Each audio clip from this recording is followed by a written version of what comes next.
Merci beaucoup. Une histoire de ménage qui tourne mal, très mal, avec au bout un conjoint qui enlève des enfants, qui l'emmène à plus de 1600 km de la Côte d'Ivoire alors qu'il avait officiellement perdu la garde suite à une décision de justice rendue par le parquet du tribunal d'Abidjan. C'est bien de ça qu'il sera question aujourd'hui sur C'est Midi. Bonjour, chers tous, mesdames et messieurs. Merci de nous préférer. Bienvenue ici en direct. Nous partagerons toute cette émission bien entourée par nos chaleureux amis, vous les avez entendus en ouverture, du mouvement Young System de Côte d'Ivoire.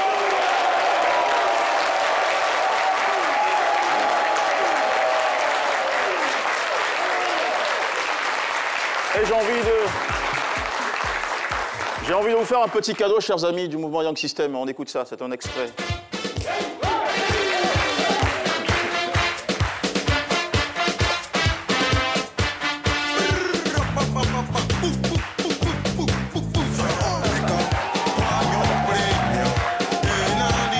Merci beaucoup.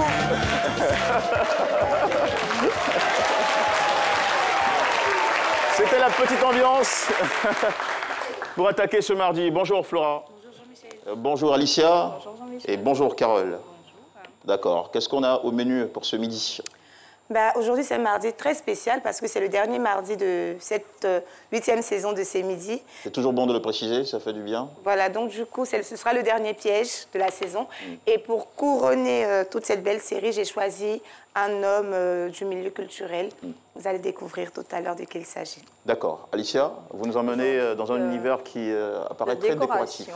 Effectivement, aujourd'hui, nous allons parler décoration intérieure et aussi pour les événements avec Monsieur Dambélé, qui sera mon invité. Vous avez de bons contacts, ça nous a permis d'avoir juste cette mise en place, voilà. l'installation voilà, devant la table. Je pense qu'on va voir ça tout de suite grâce à Ibrahim Fofana et à ses cadreurs. Voilà, le plan, oula, c'est beau, c'est chic. Et les détails dans la seconde partie de cette émission. Carole, comment allez-vous? Ça va super. Tout de blanc vêtu. Oui, on finit en beauté. Ok, ah, d'accord. C'est pas encore fini. Hein. On a le vendredi pour la conclusion, la touche finale. Allez, ça va être cool. Allez, tout de suite, nous allons recevoir maintenant notre... non, je pense qu'il n'est pas prêt, notre cher ami, mais n'empêche. Alors, qui sont les personnes concernées par cette histoire dont je parlais en début d'émission? C'est une histoire de vie assez complexe. Quel en est le fil? Quelles en sont les implications? Raymond Hadji a élaboré la storytelling que lit pour nous tout de suite Nafi Touré. Ils se sont aimés. De cet amour sont issus 2 enfants, en plus d'une 3e, obtenue d'une précédente relation du conjoint. Bounéné Cheikh, ressortissant mauritanien, installé dans la commune d'Abobo, fait la rencontre de Djeneba Nassa, jeune ivoirienne, qu'il finit par conquérir après quelques années. Les tourtereaux se mettent en ménage. 2 filles naissent de leur union. Seulement, l'idylle prend un coup dès les premiers mois du mariage religieux qu'ils contractent. Des dissensions apparaissent dans le foyer. La situation tourne au vinaigre jusqu'à ce que le couple se sépare. Détentrice légale de la garde des enfants, Djeneba autorise néanmoins les 3 filles à passer les vacances chez leur père, de retour à Abidjan, après un passage en Mauritanie. Peu de temps après, elle se dit surprise d'apprendre que les fillettes, dont l'âge varie entre 8 et 13 ans, se trouvent en Mauritanie. Toutes ces tentatives pour récupérer ses enfants depuis près d'1 an sont restées infructueuses. Certes, elle arrive à établir le contact avec elles, mais ses inquiétudes liées à leur scolarisation et leur équilibre demeurent. Djeneba Nassa nous explique tout sur le plateau de C'est Midi avec Jean-Michel Aunin.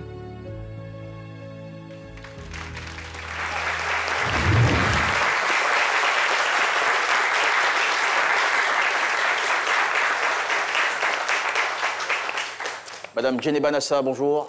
Bonjour. Bienvenue ce midi sur notre plateau. Merci. On va commencer par vous dire Yako pour ce qui vous arrive. Voilà. Et merci de nous faire confiance, vous partagez votre histoire avec des millions de personnes qui nous suivent en ce moment en direct et que nous saluons une nouvelle fois. Les histoires d'amour qui tournent au vinaigre, ça existe autour de nous, à des degrés de difficulté et de complexité variés. On va aborder la vôtre dans un moment.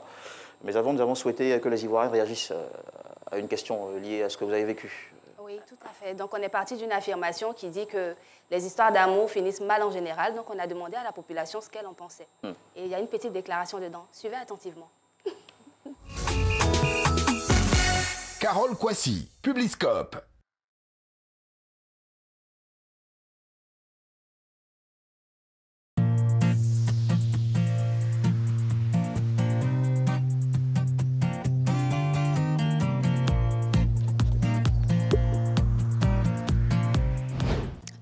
certainement vous demander pourquoi est-ce que je suis autant souriante. Eh bien, j'ai une confidence à vous faire. J'ai rencontré quelqu'un et quand je pense à lui, j'ai des papillons dans le ventre, j'arrête pas de sourire et je parle tout le temps de lui. Enfin, je pense que je suis amoureuse. Néanmoins, il y a quelque chose qui me tracasse. J'ai entendu quelque part que les histoires d'amour finissent mal en général. Qu'en pensez-vous? Bon, par exemple, moi, si c'est une relation à distance, non, c'est que là, il ne faut même pas espérer une meilleure avenir. Parce que, bon, si la personne, vous avez la confiance en vous, l'un à l'autre, là, bon, mais aujourd'hui, maintenant, est-ce qu'il y en a de confiance encore? Ça dépend de comment on commence notre histoire d'amour. Au fait, si notre histoire d'amour est basée sur des fondements solides, il n'y a pas de raison que ça finisse mal. Donc très souvent, les histoires d'amour ne commencent pas avec des fondements solides. Voilà pourquoi très souvent, ces histoires-là finissent très mal. Ça dépend des deux comportements. Si le couple commence par le mensonge, ça finit mal. On dit ça finit mal, bon, ça dépend de comment vous vous êtes croisés. Il y a ça aussi qui est là, c'est la question qu'on doit se poser. Bon, quelqu'un qui veut une femme, bon, il sait pourquoi il la veut, hein. Il ne faut pas te lever comme ça pour dire non, que bon, comme c'est une, je dois me marier, donc je dois m'accrocher à une femme comme je veux. La relation entre femme et un homme, voilà. Si on assiste à un thème, c'est qu'il y a un point qui cloche là. Et ce point-là, c'est la trahison. C'était Carole Kwasi pour votre Publiscope. Malheureusement, je ne vous donne pas rendez-vous pour la semaine prochaine parce que, mesdames et messieurs, c'était le dernier Publiscope de la saison. En tout cas, j'ai pris énormément de plaisir à vous retrouver chaque mardi. J'espère qu'on se reverra bientôt et je vous fais plein de bisous. Bye bye.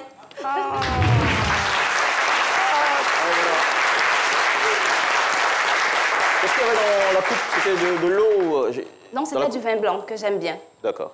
On a compris. L'amour, parfois, ça énivre. Alors, qu'est-ce qu'il en pense, Madou Pras, le petit Dabobo qui n'est pas forcément habitué au romantisme?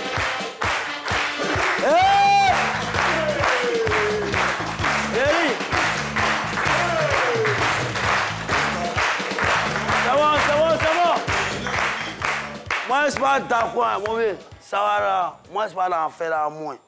Voilà, mais les mots là, moi, je vois les gammes. Voilà. Je ne suis pas sûr de comprendre ce que vous...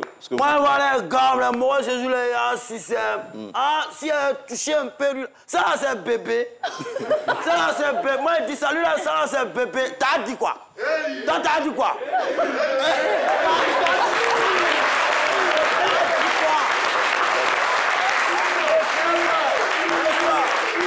Allez, Madou. On se calme. Moi, au courant de moi, moi, au courant de moi, je blague du taco, mais je vais pour prendre. Déjà, bobo ya nyama.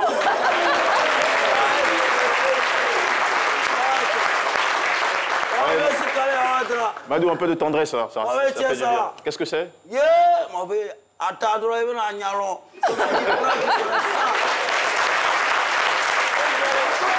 Ça ressemble à du café? Mon vieux, il faut laisser une abandon, non? C'est du café, c'est du café. Quel café? Du café frappé, on dirait. Ça là, tu as bu un, tu as fait conclusion. Ok, Madou Pras, avant la conclusion, il faut aborder le thème de l'émission, c'est Nassa Djeneba, après la décision de justice de mon pays, aidez-moi à retrouver mes enfants. Ah bon, puisqu'apparemment c'est une substance qui déchaîne. C'est bien ça, non? Ouais, donc, il y a Soso. Envoyez-nous son jingle. Docteur Philo se déchaîne.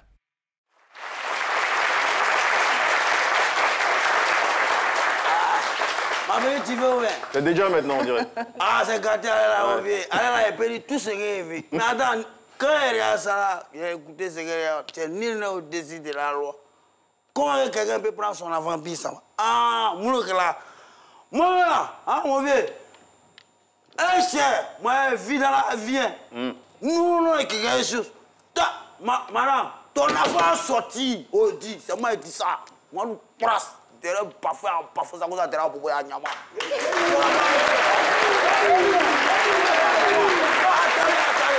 Attendez, ça va pas que mon voix est parti, il va perdre quelqu'un. Il va perdre quelqu'un, mais ton enfant va sortir. Moi, je suis un défenseur des enfants aussi. Les gens qui parlent, qui protègent les enfants là, oh, ONU d'enfants là. UNICEF, l'UNICEF. Waouh! C'est ONU d'enfants. Elle dit qu'un enfant, tous les enfants, ils ont droit. On a des droits qui doivent être, ils ont droit à protégés. l'éducation, la science, la culture. Un enfant, il doit la santé. Un enfant, il peut parler quelque part. On ne peut pas parler. L'enfant, il est le lit de tous les mouvements. Même moi-même là, un enfant, moi, j'ai fait la sainteté. Moi, j'ai été saint. Quand j'étais en 6e. En récréation, là, il va être pépé, il va être saint.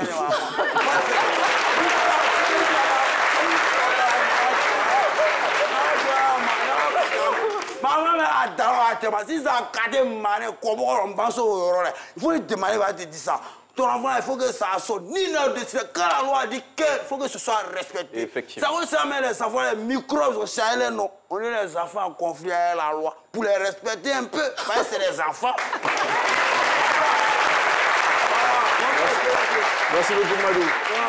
Je suis fort. Ouais, d'accord. Effectivement. Ouais, d'accord. Alors, Madame Djeneba Nassa, vous avez rencontré Bounene Cheikh pour la première fois à Abobo en 2006. 2006. Voilà. Il vous a fait des avances que vous avez tout de suite rejetées parce que vous étiez déjà dans une relation. Voilà. 2008, soit 2 ans après, vous vous retrouvez pour la seconde fois, toujours à Abobo. À cette époque, vous travaillez dans un laboratoire photo. Ouais. C'est là que vous décidez de vous mettre ensemble. Ouais.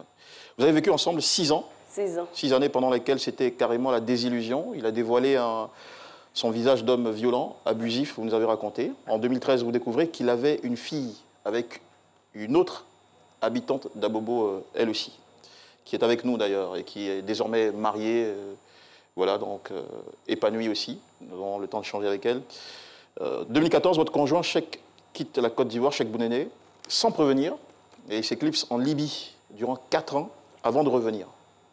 Une fois de retour, sa seule préoccupation, je dirais même obsession, c'est de récupérer ses 2 filles avec vous et l'autre fille avec la dame en question. Il ira même vous coller en procès au tribunal du plateau, un procès qu'il va perdre. La justice vous accordera donc la garde légale des enfants. Mais c'était sans compter sur sa, je vais dire, malice, puisqu'en juillet 2020, il vous propose de laisser les enfants venir fêter la Tabaski chez lui. 2 semaines après, plus de nouvelles de lui et des petites. Vous découvrez finalement qu'il les avait enlevés et emmenés avec lui dans un village de son pays, la Mauritanie. Bienvenue encore une fois, madame. Djeneba Nassa. Alors, parlez-nous de... On retourne en 2008, lorsqu'il vous rencontre pour la 2e fois dans ce laboratoire photo. Les choses sont allées très vite. Très vite, très vite. Il m'a fait des avances. Bon, tu sais, quand tu es jeune fille, souvent on pose des actes sans réfléchir, sans penser aux conséquences. Quand il m'a fait des avances, bon, c'est arrivé à un certain moment, on a envie de quitter les parents. J'ai dit, comme tu dis, c'est pour le mariage, il n'y a pas de problème. Il vous a proposé tout de suite de... Le mariage. Est-ce que vous avez eu le temps de vous pratiquer, de vous connaître, non. De vous étudier, je ne dirais pas de... Non. Pour répondre à la chanson de diplôme de José, mais bon. De passer un diplôme? Non? Non. Vous avez fait combien de temps, je ne sais pas, ensemble avant? Combien de temps, quoi? Avant de... On a fait, si on a trop fait, c'est 6 mois. Le temps de préparer le mariage et autres. Vous avez tout de suite préparé le mariage, vous n'avez pas eu le temps de... Je n'ai même pas eu le temps de faire. De faire de... Enfin, d'être copain, copine, oui. de... On a été copains. Qu'est-ce qui se passait? Vous étiez désespéré? Pardonnez-moi la question. Vous avez tellement envie d'être avec quelqu'un? Justement, j'avais tellement envie d'être avec quelqu'un par rapport à ma situation. C'était quoi votre situation à l'époque? Bon, je vivais avec une grande sœur. Pas parce qu'elle me maltraitait, mais j'avais envie d'être avec un homme à voir chez moi. Bon. Pour souffler un tout petit peu? Justement.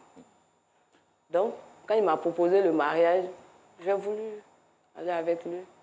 À ce moment-là, est-ce que vous aviez vraiment des sentiments pour ce monsieur? Ou bien c'est juste... Au début, voilà. Au début, c'est juste. Mais après, il me faisait des cadeaux et autres. Donc, la première raison, c'était que vous aviez envie de quitter le cocon familial. Justement. D'accord. Alors, vous décidez de vous mettre ensemble. Vous avez 6 mois pour préparer le mariage. Il va se rendre vers vos parents? Oui. Pour demander votre main? Oui, oui, il a envoyé des gens. Il a allé voir une famille Djoula. Comme lui, il n'est pas Djoula, et puis ses parents ne savaient pas. Donc, il est allé voir une famille Djoula qui allait faire la demande. C'est comme ça. On a célébré le mariage. Le mariage à la mosquée d'Angré. À la mosquée d'Angré, le mariage religieux? Oui. D'accord. Il n'y a pas eu de mariage civil? Non. Ok. Qu'est-ce qu'il faisait, M. Cheikh Bounéné? Il était commerçant. Il était dans une boutique. Qui était située où? À 18, PK 18. D'accord. Avec un de ses frères. Ok. D'accord. Mais vous avez dit que ses parents ne savaient pas. Pourquoi ses parents n'étaient pas au courant? Il dit, bon, si ses parents savaient, ils n'allaient pas accepter parce qu'eux, ils ne se marient pas à autre ethnie. Mais vous, ça ne vous a pas effrayé, ça ne vous a pas fait reculer? Vous n'avez pas dit que les choses allaient peut-être s'aggraver si ses parents finissaient Même par... ma grande soeur m'a dit, ah, Djené, tu t'en vas te marier à ce monsieur. À la longue, qu'est-ce qui va se passer?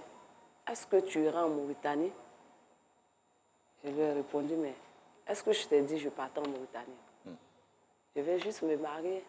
Je pensais qu'elle voulait m'empêcher de me... Oui, c'est ça, parce qu'après, nous, les femmes, quand on est amoureuses, Voilà. quelqu'un nous dit quelque chose et qu'on a l'impression que ce n'est pas ce qu'on veut. On dit que la personne, en fait, c'est notre sorcier, la personne ne fait pas. Et on se braque automatiquement. Donc, je n'ai pas voulu l'écouter. Ok.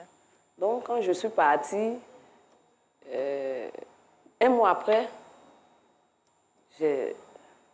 Vous avez tout de suite déchanté? Justement. Qu'est-ce qui s'est passé? Qu'est-ce que vous avez fini par J'ai découvrir? vu qu'il était brutal, violent, avec beaucoup de menaces. Si tu fais ça, je vais te tuer, moi je peux te tuer, voilà, voilà. Des menaces de mort, carrément. Des menaces de mort. Un mois après le mariage? Un mois. Pendant ce temps, j'étais déjà enceinte de ma première fille. Ah. Ça. Donc, ça allait très vite. J'ai appelé ma grande soeur. Donc, il vous battait, quoi? Je l'ai expliqué.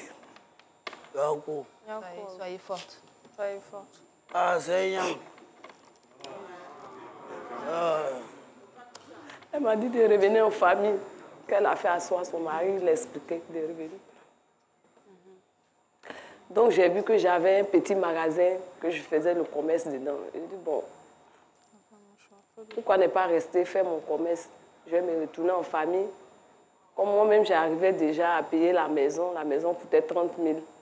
Avec mon petit commerce, je me débrouillais. Donc j'ai dit, je vais rester. J'ai dit à ma grande soeur que je vais rester. Malgré toutes ces menaces, cette violence du discours, Oui. Est-ce qu'il y a eu des violences physiques? Vous avez subi des violences physiques de sa part? Oui, une fois, 2 fois.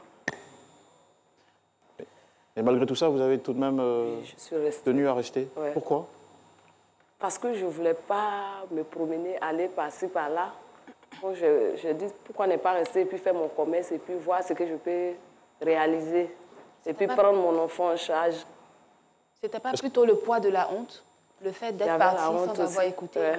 Il y avait la honte aussi. Donc je suis restée. Et ça après, maintenant,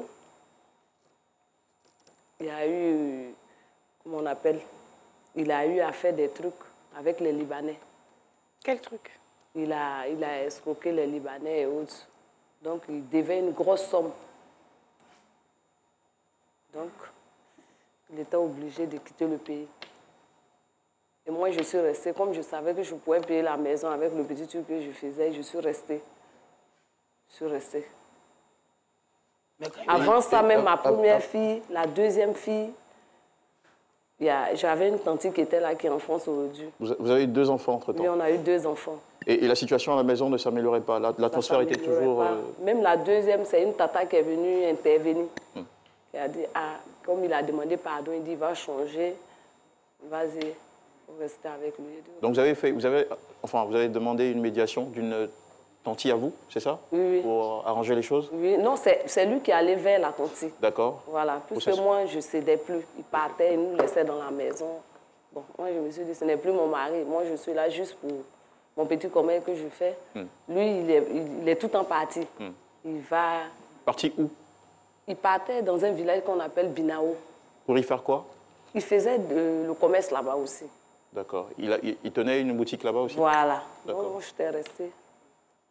C'est comme ça, comme la tante a interviewé. Sur un plan financier, il ne vous assistait pas pendant cette période-là? Pas trop.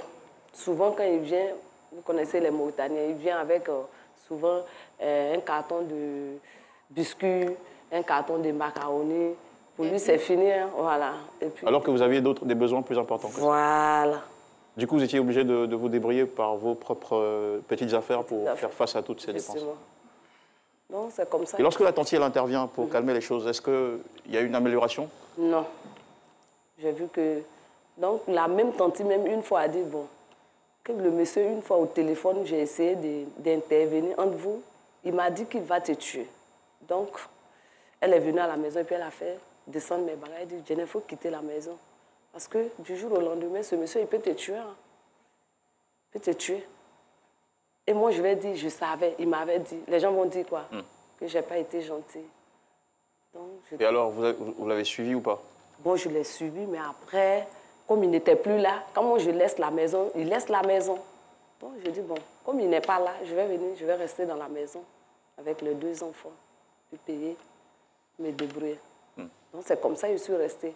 Donc, quand il a eu ses problèmes, il a quitté le pays. Donc, moi, je suis restée dans la maison. Est-ce qu'il vous avait dit avant de partir? Est-ce qu'il vous avait prévenu avant de quitter le pays? Si, si. Quand il quittait, il m'a dit qu'il partait, qu'il a un gros souci. Et il y a les Libanais. Je dit, OK. C'est que moi, je suis avec mes enfants. Et il partait pour combien de temps? Non, non, il ne m'a pas dit. Il quittait le pays parce qu'il y a la poursuite qui est là. Okay. Avant ça, vous allez découvrir, avant son départ, parce qu'il est parti en 2014, et pour 4 ans. Pour 4 ans. En Libye? En Libye. D'accord. Avant ça, 1 an avant, vous découvrez qu'il avait une autre fille. Une autre fille qui s'appelait Fatim, sa première. J'ai dit, OK. Donc, il a décidé d'aller chercher la petite. Comment vous découvrez ça? Bon, une fois, il est venu, il dit, est-ce que tu sais que j'ai une fille en dehors des petites là? Il dit, ah bon? Il dit, oui. Que je voulais rester avec elle-même, que c'est une fille étudiante. Et bon, comme on ne s'entendait pas, il dit, bon, si je savais, j'allais rester avec elle. Il dit, OK, il n'y a pas de problème. Mais alors, comme tu veux envoyer la petite, tu peux l'envoyer, il n'y a pas de problème. Donc, c'est comme ça, la petite est restée avec moi. Donc, même quand il a quitté le pays, la petite est restée. Personne ne savait que ce n'était pas ma fille. C'était la fille de désormais Madame Wompoe Siline, épouse Conan, voilà, qui est juste à côté. Madame Wompoe, un petit mot sur cette histoire? Oui. Monsieur Bounéné, moi je l'ai rencontré en 2000. En 2008, nous avons eu une fille. Peu de temps après ça, bon, 6 mois après la naissance de ma fille, il s'est marié avec Madame Nassa. Bon, c'est moi-même qui m'occupais de ma fille, puisqu'il s'est marié. Vous avez fini par découvrir qu'il s'était marié? Oui, ou vous le saviez avant même? Non, je ne savais pas. D'accord. Je ne savais pas. C'est 6 mois après la naissance de ma fille que j'ai appris qu'il s'est marié. Donc, quand il s'est marié, bon, nous sommes séparés. Nous sommes séparés, il ne s'occupait plus de la petite. C'est moi qui m'occupais de l'enfant jusqu'à ce qu'elle ait l'âge de 8 ans. C'était en 2013, si je ne me trompe pas. À cette époque, je me suis mariée. Donc, quand je me suis mariée, il est revenu vers moi pour dire qu'il voulait s'occuper de sa fille. Donc, quelque chose que j'ai accepté. Donc, il a pris la fille, il est allé avec elle chez lui à la maison, chez Mme Djeneba. Et vous entendiez bien avec Mme Djeneba? Bon, je venais là, quand la petite était avec elle, je venais, nous entendions bien. En tout cas, elle s'occupait bien de la petite. À tel point que lorsqu'il est parti en Libye, l'enfant est resté avec elle. La petite était avec elle jusqu'à 2 ans, je crois bien, 2 ou 3 ans. Elle m'a dit que le monsieur n'envoyait plus d'argent. Il ne s'occupait plus des enfants et tout ça. Donc, j'étais obligée de reprendre ma fille avec moi. OK, d'accord. Alors, il quitte la Côte d'Ivoire en 2014, on l'a dit. Merci beaucoup, madame. Et il revient en 2018. 2018. De Libye. D'abord, quand il était en Libye, est-ce que vous avez des contacts au moins téléphoniques avec lui? Rarement, parce qu'il n'y avait pas de réseau. D'accord. Mais il envoyait l'argent de temps en temps. Parce qu'il a dit que jusqu'à ce qu'il arrête d'envoyer l'argent. Pas comme ça. Il envoie combien? Il a donné combien? Souvent, il envoie 50 000. Parce qu'il a dit que là-bas, c'était un peu dur. Bon. D'accord. Et qu'est-ce qu'il faisait en Libye? Bon, il m'a dit c'est le commerce. D'accord. OK. Donc, après 4 ans passés en Libye, il revient en Côte d'Ivoire en 2018. Et lorsqu'il revient, ce qui l'intéresse, d'après ce que vous nous avez dit, c'est de récupérer ses enfants. Donc, Voilà, il va porter une plainte au tribunal d'Abidjan, au plateau, pour récupérer les enfants. Il va perdre dans le processus. Et voilà, je pense que j'ai ici, là, rapidement, je lis la décision de justice. J'ai choisi un petit paragraphe. Par ces motifs, statuant par décision rendue en audience non publique, contradictoirement, en matière d'état de personne et en premier ressort, déclarant recevable l'action de Bounéné Ould Cheikh Isselmou, l'y disons mal fondée. Fixons la résidence habituelle des enfants Bounéné, c'est Aïna Rami et Bounéné Falmal Zara à Ouattetou, chez Nassa Djeneba, c'est-à-dire vous. Accordons à Bounéné Ould Cheikh Isselmou un droit de visite et d'hébergement un week-end sur 2 et pendant la première moitié des vacances scolaires. Mettons les frais de la procédure à la charge de Bounéné Ould Cheikh Isselmou. Alors, le tribunal d'Abidjan rend donc cette décision, ce qui donne le droit à votre partenaire de venir récupérer l'enfant. Récupérer les enfants. Pendant ce temps-là, quand il revient à Abidjan, il ne vit plus avec vous? Non, non. Puisque voilà, la relation ne fonctionne plus. Il va s'installer à... Dans la même maison. Ah, ok. Il s'installe où? Avocatier. À Bobo Avocatier. Et vous êtes où? Moi, j'ai quitté, j'étais en Dautré. Vous êtes en Dautré, d'accord. Donc, par un jour de juillet 2020, c'est bien ça, on est en pleine célébration de la Tabaski. Oui. Il demande à vous et à Madame Conan, voilà, à toutes les deux, il demande à récupérer les enfants pour qu'elles, parce que ce sont des filles, pour qu'elles viennent passer la Tabaski chez lui. Justement. D'accord. Ce que vous acceptez? Oui. Ok. Pour combien de temps? Juste 2 semaines. 2 semaines. D'accord. Voilà. Et pendant ces 2 semaines, vous parlez avec vos filles? Oui, on communiquait. D'accord. Tout se passe bien? Oui. D'accord. Et puis un jour, le coup de fil ne passe plus? Ne passe plus. Donc j'ai décidé d'aller voir son neveu qui était à Port-Boué. Donc arrivé là, il me dit non, ils sont allés en Mauritanie, mais il ne faut pas t'inquiéter. Il ne faut pas t'inquiéter, c'est juste pour les vacances.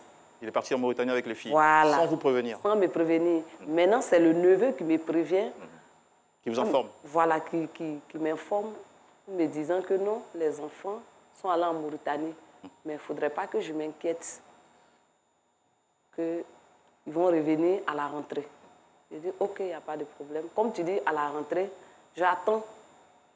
Alors que la justice a dit, les droits de visite, c'est juste un week-end sur 2. Un week-end. Et là, il vous parle de vacances. Vacances. D'accord. La suite de cette histoire, mesdames et messieurs, juste après la pause commerciale sur RTI.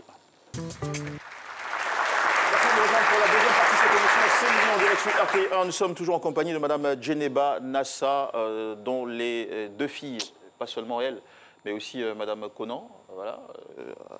Donc ça va faire un total de 3 filles qui ont toutes été enlevées par leur ex-conjoint. Aujourd'hui, ils se retrouvent en Mauritanie. Alors, vous nous racontiez un peu avant la pause commerciale que c'est le neveu? Le neveu. De M. Bounéné Cheikh. Voilà, qui vous a appris, qui vous a informé que voilà, les filles sont allées en vacances en Mauritanie, de ne pas m'inquiéter. D'accord. Que de compter sur lui que les enfants vont revenir. Ok. Et le temps passe jusqu'à... Le temps passe jusqu'à la rentrée. D'accord. Avant ça, elle est venue me voir. Je dis, bon, allons. Il y a le neveu qui dit, il n'y a pas de problème. Okay. Donc, il prend la garantie. Donc, allons. Donc, à quel moment s'établit donc le contact entre vous et les enfants qui sont en Mauritanie et particulièrement M. Bounéné Cheikh? C'est quand on est parti à l'ambassade de Mauritanie. Vous y êtes allé? On allait se plaindre. Ok. Voilà. Parce que vous n'aviez plus de nouvelles? On n'avait plus de nouvelles. Malgré et le neveu aussi est parti. Ah, le neveu aussi a fini par disparaître? Voilà. D'accord. Donc c'est sans comme vous prévenir? Ça, justement. Ok. Donc vous allez vous plaindre auprès de l'ambassade de Mauritanie en Côte d'Ivoire? De Mauritanie en Côte d'Ivoire. Et qu'est-ce qu'on vous dit? Ils ont demandé la photocopie de la carte d'identité du monsieur. Ok. Est-ce que vous avez produit? Si. À la suite? À la suite, ils ont dit non, patiente, on va rentrer en contact avec la famille. Comme chez nous en Mauritanie, il ne peut pas se perdre. On va rentrer. Le nom qu'on a vu, on connaît déjà, il vient de quelle famille. D'accord. Donc patiente-toi. Et ils ont pu établir le contact avec lui? Justement. D'accord. Ils ont pu établir le contact avec sa famille d'abord. Okay. Et ils ont dit, effectivement, les enfants sont là. Quelle est la situation des enfants aujourd'hui? Où vivent-ils? Ils vivent dans un village isolé, dans un désert. Il n'y a même pas de voiture qui va là-bas. Mais vous arrivez à échanger avec le papa? Souvent, il y a... Non, le papa, souvent. Parce qu'il a pris un numéro de Mauritanie et puis il a fait ça en WhatsApp. Donc, depuis on est quitté de l'autre côté, à l'ambassade de Mauritanie, je communique avec lui. Il me dit non, les enfants vont venir. Et le temps passe. Vous avez de nouvelles enfants, qu'est-ce qu'ils vous disent? Est-ce que vous les... Non, les enfants, c'est des enfants. Les enfants me disent non. Maman, il dit, il va venir nous chercher. Donc, on attend. Maman, est-ce que toi-même, tu ne peux pas venir nous chercher? Les enfants me disent, maman, viens nous chercher. Surtout la petite. Maman, viens. Maman, viens. J'ai tellement envie de te voir. Il dit, venez. Ma fille, il faut te patienter. Venez. Yoko.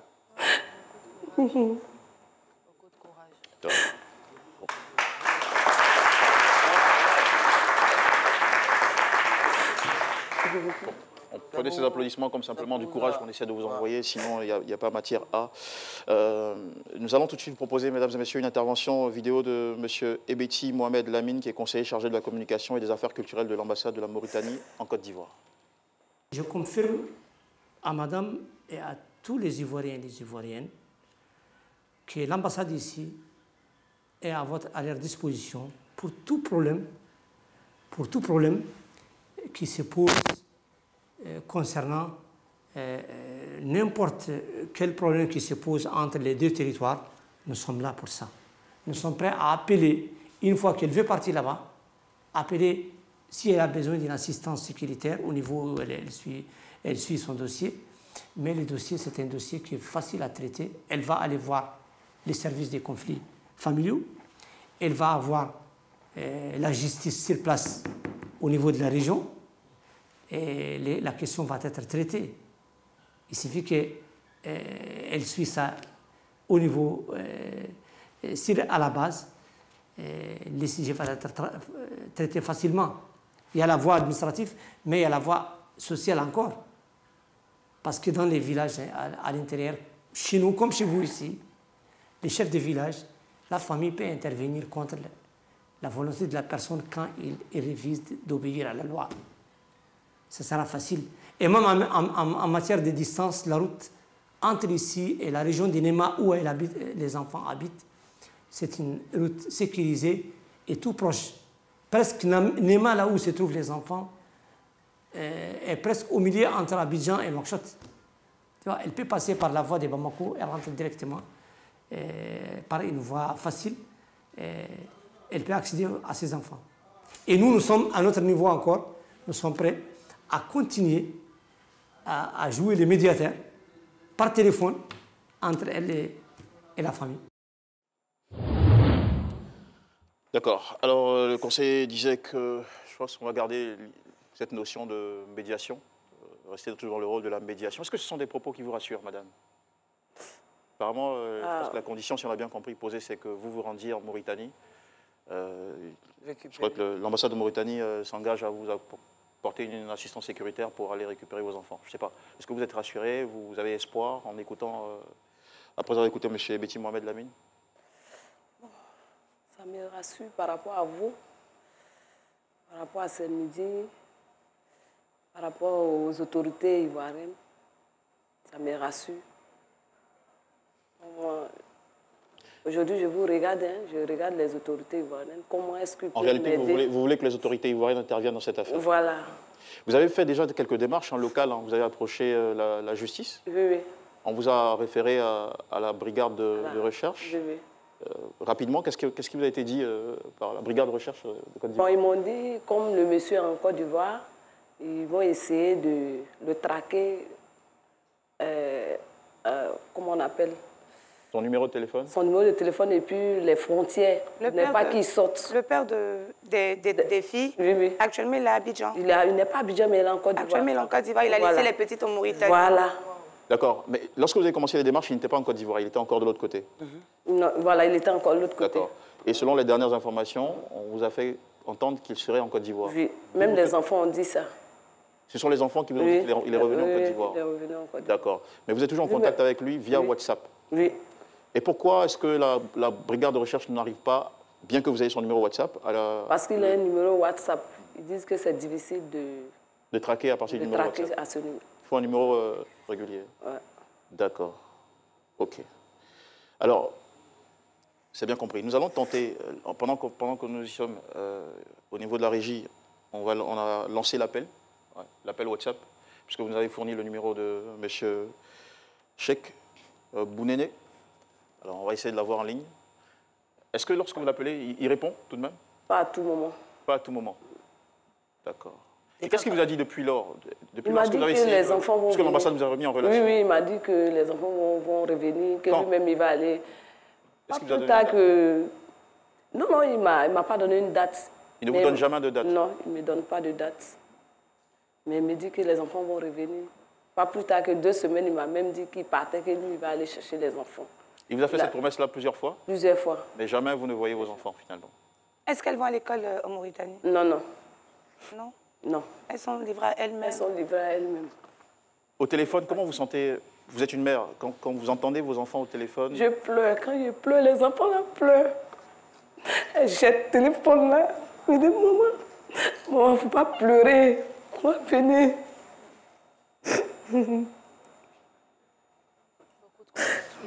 D'accord. Vous voulez lancer un appel, aux autorités ivoiriennes, vous m'avez dit? Oui. Vous allez regarder cette caméra, juste la caméra au milieu, et allez-y. Vraiment, je demande aux autorités ivoiriennes de m'aider. Regardez fixement la caméra. De m'aider, de regarder mon problème et puis me comprendre, voir comment c'est difficile pour une mère de voir ses enfants partir comme ça dans un autre pays et ne pas savoir où les enfants se trouvent. Privés de leurs droits aussi. Privés de leurs droits. Et puis n'est pas de leur avenir aussi. Oui. Et puis n'est pas allé à l'école. L'autre même devait passer l'entrée en 6e, la dernière. L'autre, cette année, si elle était à l'école, elle partait en 3e. Cette année, elle allait en 3e. Et tout ça, elle est tombée à l'eau. 3 jeunes filles ivoiriennes. 3 jeunes filles ivoiriennes. Qui n'ont pas été naturalisées, naturalisées, hein, justement. Ivoiriennes qui se retrouvent loin de leur pays, voilà, sans leur volonté. Sans leur volonté. Arrachées à leur mère. Arrachées à leur mère. Qui étaient seules à prendre soin d'elles. Oui, parce que, oui, oui. Franchement, madame Yako, et puis on est sûr que votre message n'est pas tombé dans les oreilles d'un sourd. Bon, on me signale en régie que jusque-là, on n'arrive pas à le joindre. Restez avec nous. Nous allons partager cette émission ensemble. Et on a encore quelques chroniques. Et puis on terminera par, encore une fois, insister sur ce message. Voilà, demander aux autorités ivoiriennes d'intervenir dans cette situation parce que ce sont des Ivoiriens qui sont concernés. Et on ne peut pas ne pas réagir. Merci beaucoup, Madame Djeneba Nassa. Et tout de suite, on se retrouve après cette haute ponctuation commerciale. Et voilà. Dernière ligne droite de cette émission, c'est midi en direct sur RT1, l'émission qui raconte vos histoires et toutes vos histoires. Nous discutions avec Madame Djeneba Nassa. Voilà une histoire qui nous émeut. Et voilà, restez avec nous pour la suite. On se tourne vers vous, Alicia. Ouais. Oui, bien sûr. Et on parle... On parle décoration intérieure, comme j'avais dit au départ. Ouais. Allez, envoyez des couleurs de son jingle. On déco. Alicia Komena, c'est mode. Alors, avoir une décoration... Merci beaucoup. Avoir une décoration tendance et fraîche dans son appartement ou dans ses événements, anniversaire, baptême, mariage, c'est aussi ça, être à la mode. Aujourd'hui, j'ai en ma compagnie Monsieur Dambélé Alassane, qui va me rejoindre, qui est brocanteur. Brocanteur qui veut dire collectionneur d'œuvres d'art et d'œuvres d'art antiques. Il va donc nous donner... Sa passion, c'est les œuvres d'art et la décoration en tout genre. Il va donc nous... C'est en ce sens qu'il organise un salon intellectuel de la déco. Il nous donne plus de détails. Ah, c'est lui qui a envoyé tout ça là. C'est lui qui a fait la déco du plafond. Allez-y, vous êtes entendu. Bonjour, je suis M. Dambélé, comme elle a dit. Je suis brocanteur. C'est vrai, brocanteur, on se demande ce que c'est. Parce que beaucoup se demandent qu'est-ce que c'est un brocanteur. Un brocanteur, c'est celui vraiment qui est passionné d'objets d'art anciens. Voilà, parce qu'on fait l'amalgame entre les vides-greniers et la brocante. La brocante, c'est ce qui est ancien, c'est tout ce qui est ancien, que vous voyez, qui a vraiment de la valeur. Apparemment, vous êtes féru d'objets antiques occidentaux. Oui, parce que... Et pourquoi pas? Il n'y en a pas des objets antiques africains? Oui, mais parce que c'est là-bas que j'ai eu cette passion. C'est là-bas que j'ai eu cette passion, puisque j'y suis. Et j'ai découvert cette passion en Europe. D'accord. Mais vous avez les racines ici, en Afrique? Oui, j'ai les racines ici en Afrique. Et en Afrique, est-ce qu'il y a des objets antiques? Oui, on a des objets antiques, surtout les masques, on a les masques, les anciens masques. Vous en avez à la maison? Oui, on en a à la maison. D'accord. Alors, pourquoi être quoi la avez-vous particularité? décidé de créer ce salon? Créer un salon international de la déco parce que il ne faut pas se voiler la face. En Afrique, on a la base réellement, surtout quand on a des tendances dans ce qu'on appelle la déco, la déco, ce qu'on appelle la déco authentique, qui est une déco réellement, quand on prend des bases de l'Afrique, c'est vraiment ce qu'on a. Et donc, c'est ce qui m'a donné vraiment cette puce à l'oreille. Je me suis dit, mais nous avons cette déco qui est là, qui a toutes les bases, c'est en Afrique.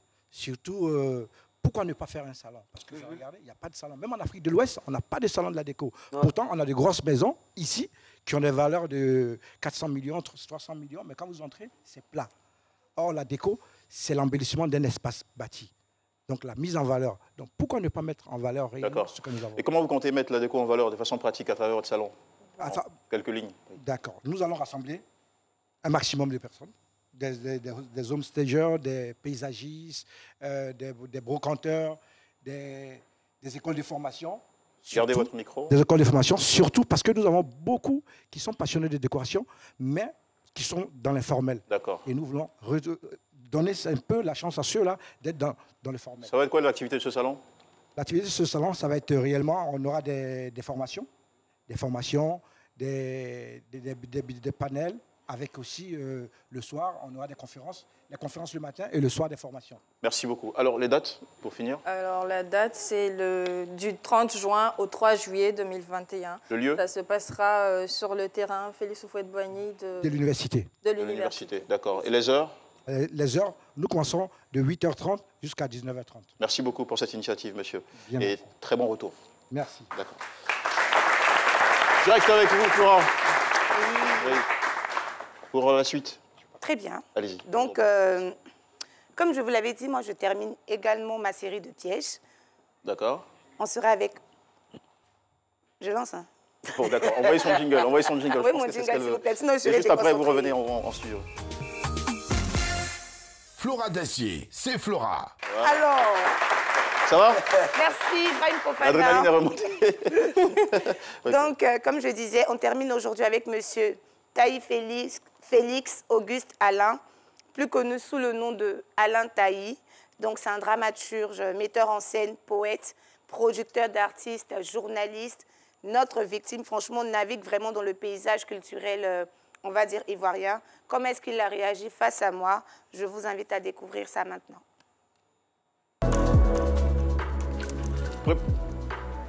Alain Taï, bonjour.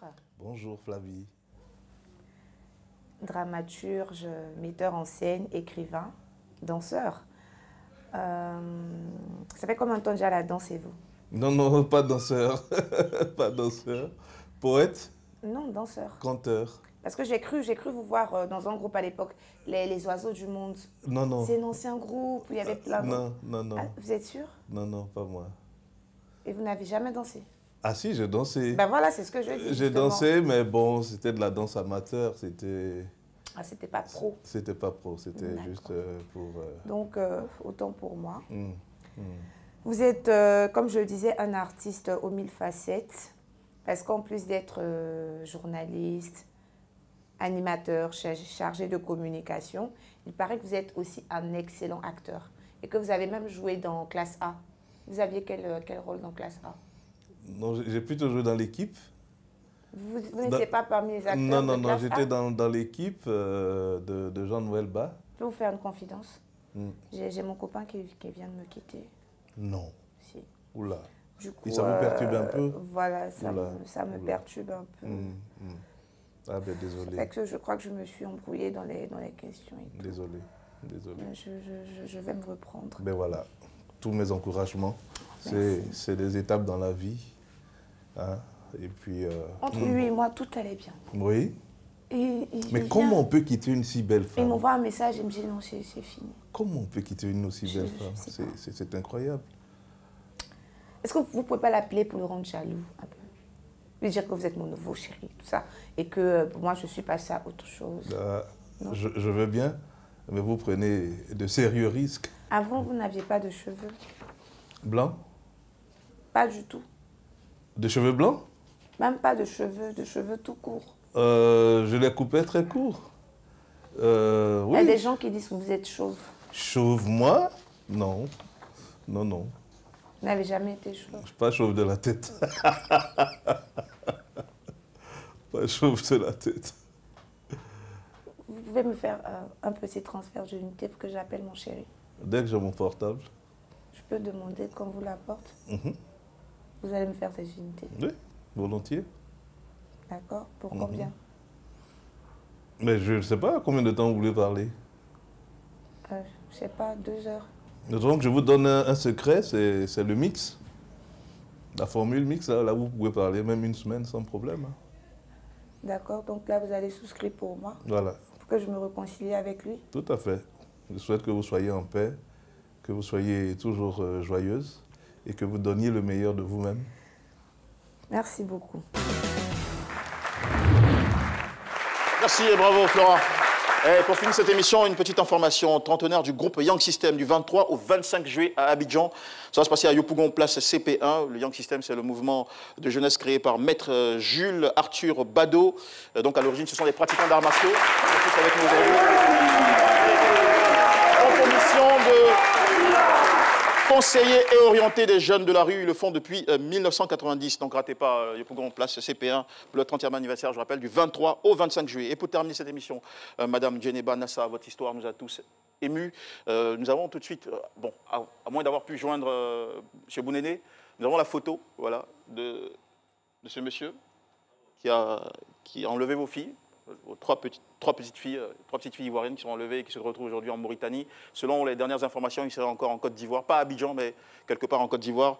Donc, avis de recherche, si vous l'identifiez, n'hésitez pas à appeler, puisqu'il y a une enquête en cours qui a été introduite auprès de la brigade de recherche d'Abidjan. Voilà. Merci beaucoup, Madame Djeneba Nassa. Bon courage, gardez espoir. Et puis, vous avez lancé un appel aux autorités ivoiriennes sur qui nous comptons également pour réagir face à cette situation, parce qu'on ne peut pas laisser de jeunes Ivoiriennes privées de leurs droits, arrachées à leur pays. Et voilà, c'est insoutenable. Insoutenable. Ouais. Merci beaucoup. Voilà, merci. Allez. Merci à vous, mesdames et messieurs, d'avoir suivi cette émission. Merci, cher public, nos amis Young System. Merci à Ibrahim Fofana, à toute l'équipe technique. Merci chez vous également, mesdames et messieurs. On se retrouve demain pour le grand jour des chroniques sur RTI 1. Et n'oubliez pas, dès que vous avez l'info, appelez-nous. Merci.